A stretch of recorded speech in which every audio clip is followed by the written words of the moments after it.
Sanctus, Sanctus, Sanctus Dominus Deus Sabaoth.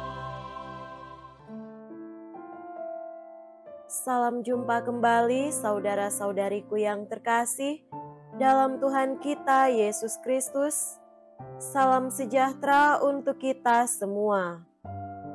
Berkat Allah yang Maha Kuasa senantiasa menyertai kita. Hari Kamis tanggal 14 Desember tahun 2023 adalah peringatan wajib Santo Yohanes dari Salib, Imam Pujangga Gereja.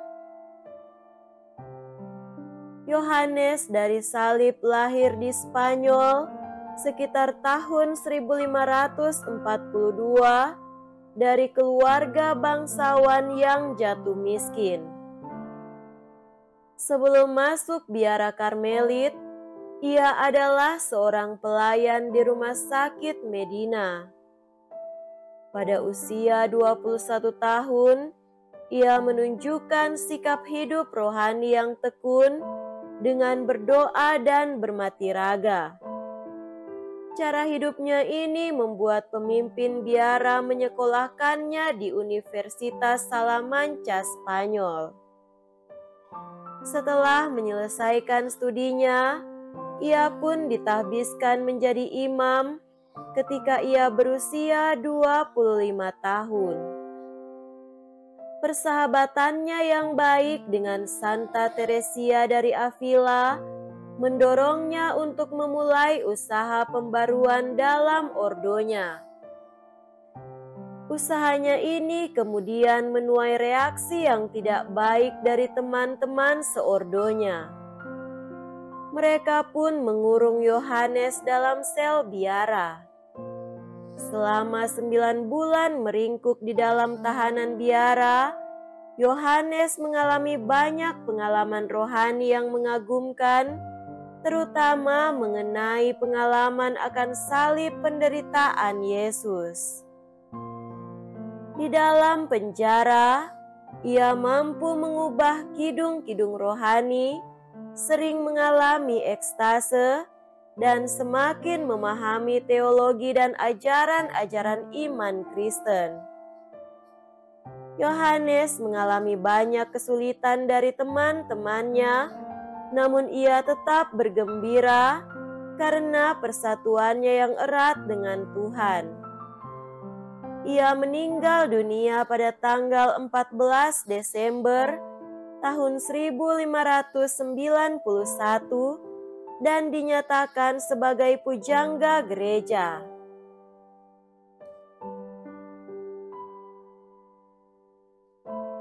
Marilah kita mendengarkan dan merenungkan bacaan-bacaan kitab suci.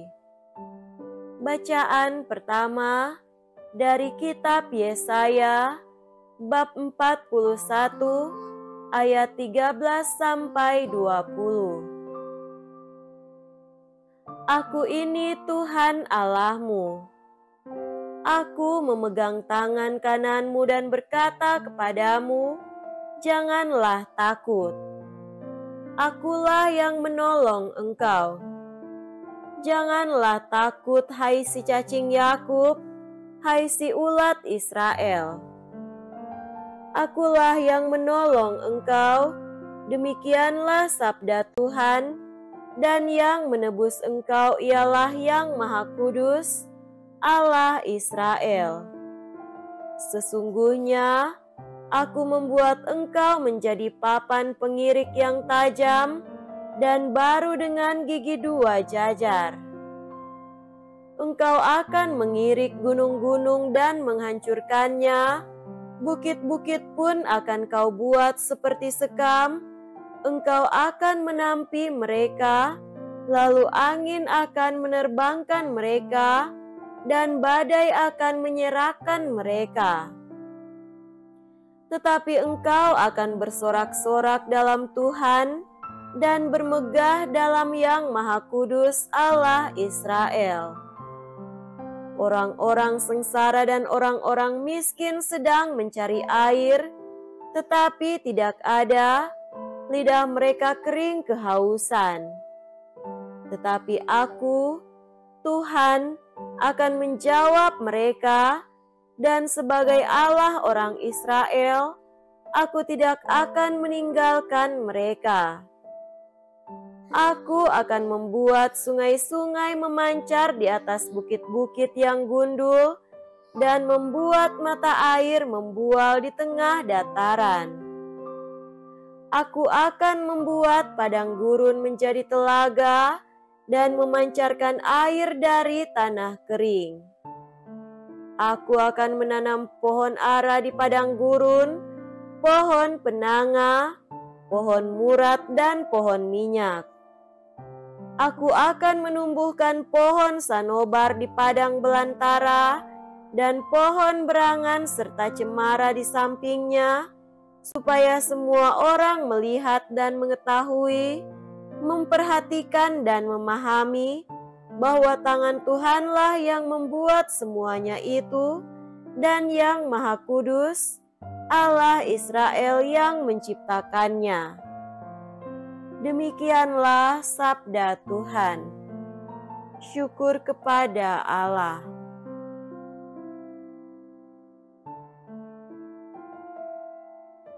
Semoga Tuhan beserta kita sekarang dan selama-lamanya. Inilah Injil suci menurut Matius. Dimuliakanlah Tuhan. Injil Matius bab 11 ayat 11 sampai 15. Pada suatu hari, Yesus berkata kepada orang banyak, "Aku berkata kepadamu, sesungguhnya di antara mereka yang dilahirkan oleh perempuan, tidak pernah tampil seorang yang lebih besar daripada Yohanes Pembaptis. Namun yang terkecil dalam kerajaan surga lebih besar daripadanya. Sejak tampilnya Yohanes Pembaptis hingga sekarang, kerajaan surga dirongrong dan orang yang merongrongnya mencoba menguasainya. Sebab semua kitab para nabi dan kitab Taurat bernubuat hingga tampilnya Yohanes. Dan jika kalian mau menerimanya, Yohanes itulah Elia yang akan datang itu. Barang siapa bertelinga, hendaklah ia mendengar." Demikianlah sabda Tuhan. Terpujilah Kristus.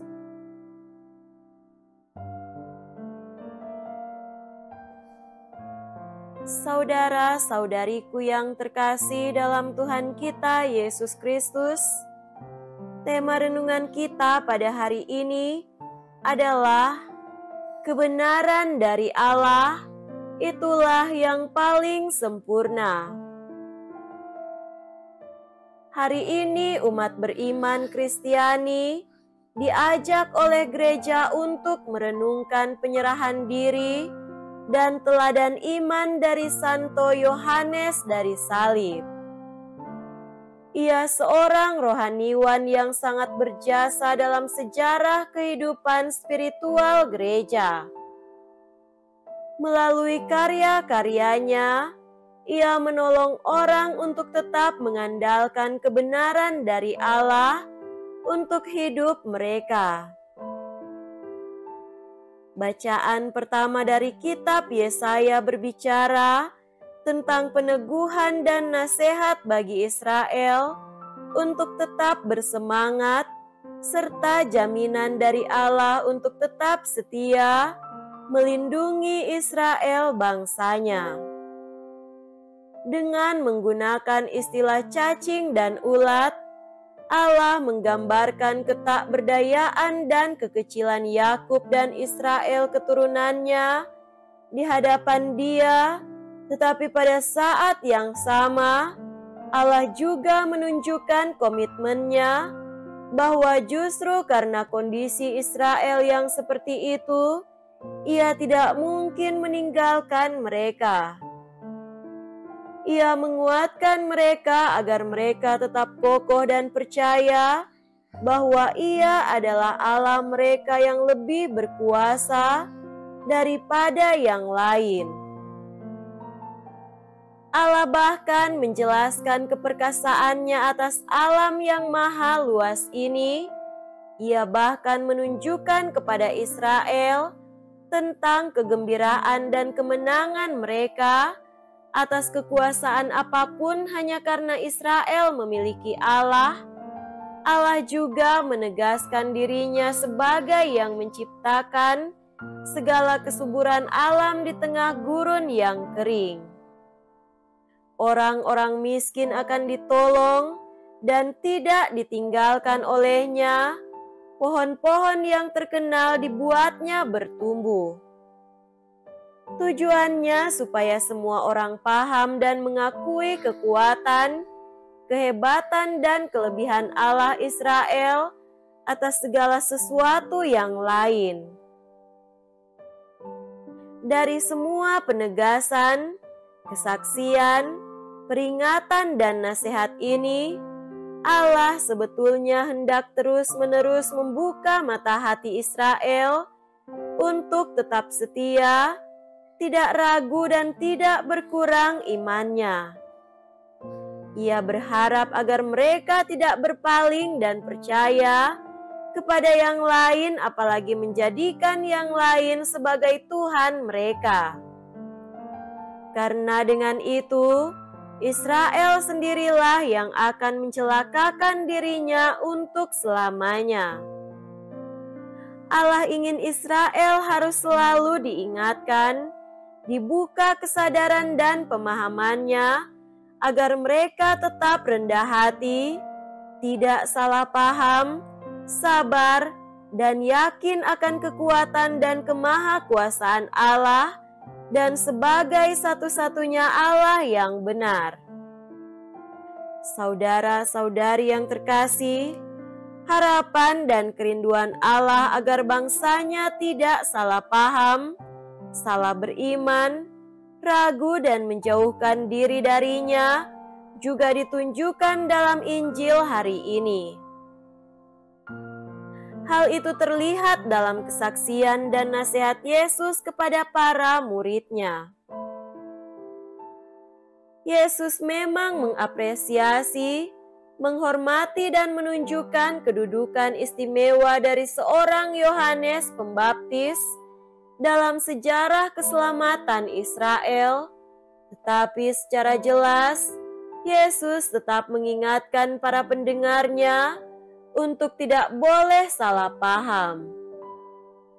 Ia mengharapkan mereka untuk tetap mengerti dan menempatkan secara benar posisi dan kedudukan Yohanes dalam sejarah mereka.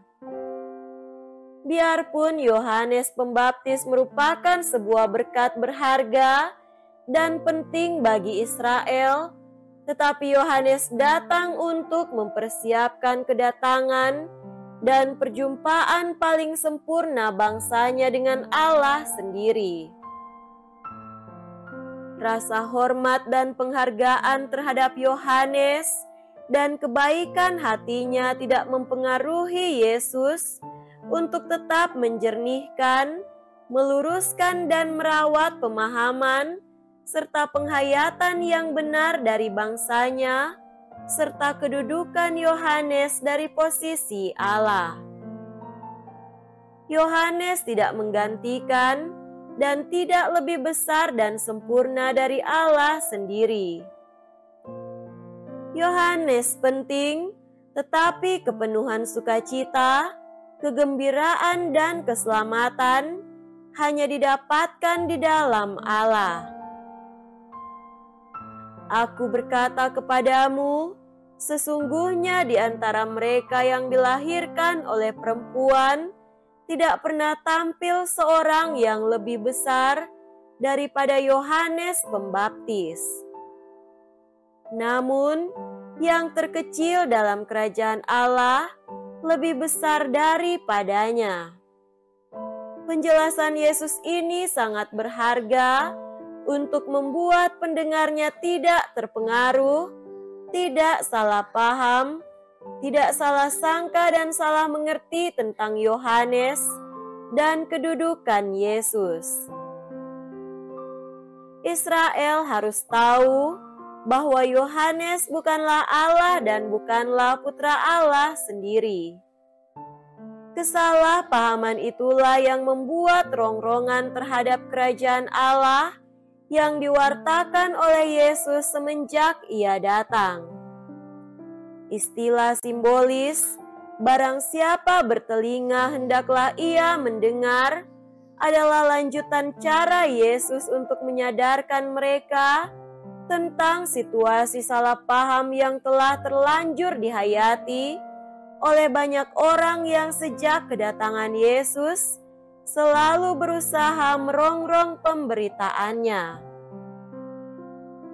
Saudara-saudariku yang terkasih, sabda Yesus hari ini memiliki pesan penting untuk tidak terjebak atau salah paham tentang Allah.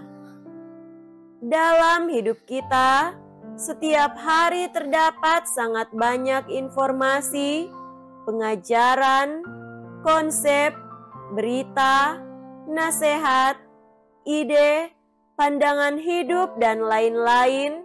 Semuanya terlihat baik, mengagumkan, dan menarik perhatian banyak orang.